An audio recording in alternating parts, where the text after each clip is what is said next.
Dans ce module 2, la première thématique, ça va être la visualisation mentale et l'ancrage.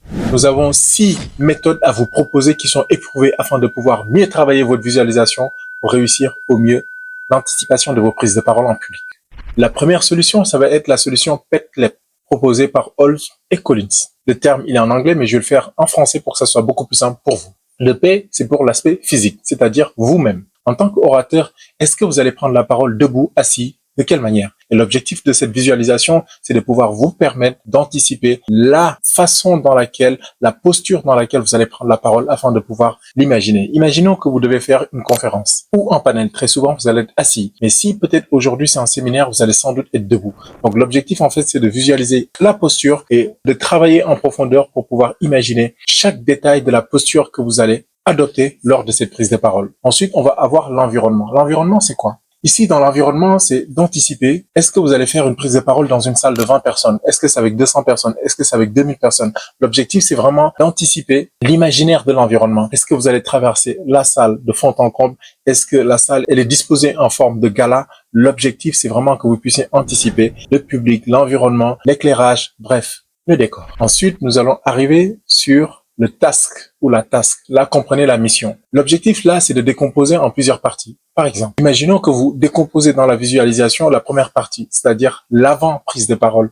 Peut-être le moment où on va vous présenter. On va peut-être parler de votre pédigré. On va peut-être parler de votre introduction ou on va vous demander de vous présenter. Donc, l'idée, c'est vraiment de travailler cette partie de façon déconnectée avec les autres parties. Ensuite, vous pouvez travailler le pendant. Quand vous prenez la parole en termes d'introduction, en termes d'exorde, comment vous travaillez cette visualisation pour que vous puissiez être préparé au mieux. Comme ça, quand vous prenez la parole, vous savez exactement ce que vous allez dire. Vous pouvez travailler des parties importantes également de votre développement, mais c'est également la conclusion. Mais l'idée, c'est vraiment de travailler la visualisation de façon à ce que cette partie soit la plus simple. Ensuite, vous allez avoir la durée. La durée, elle est extrêmement utile. Imaginons que vous faites juste un oral de 10 minutes dans votre sphère professionnelle. Et l'idée, c'est de parler peut-être de votre productivité. Donc, l'objectif, en fait, c'est de travailler sur la visualisation de fond en comble parce que 10 minutes, c'est pas si long que ça et vous pouvez travailler pendant 10 minutes votre visualisation pour la travailler, cette prise de parole de fond en comble. Ensuite, nous allons arriver sur le learning, le L pour learning. Là, l'idée, c'est d'adapter à votre expérience. Si vous prenez la parole pour la première fois en public, ou si vous la prenez pour la 20e fois, si vous la prenez peut-être dans une sphère privée ou peut-être dans un milieu professionnel, si vous la prenez avec la présence d'inconnus ou tout simplement un public qui est constitué de personnes que vous connaissez, c'est pas la même chose. Donc, l'objectif, c'est d'adapter avec votre expérience de la parole, mais également par rapport à l'auditoire. Encore une fois, nous parlons de visualisation. L'idée, c'est d'anticiper pour que tout soit maîtrisé. Nous allons arriver au E.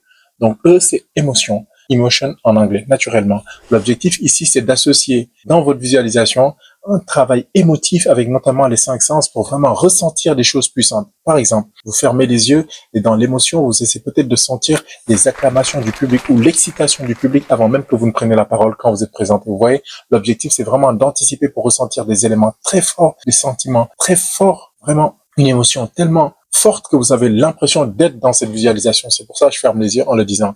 Ensuite, le P, c'est la perspective.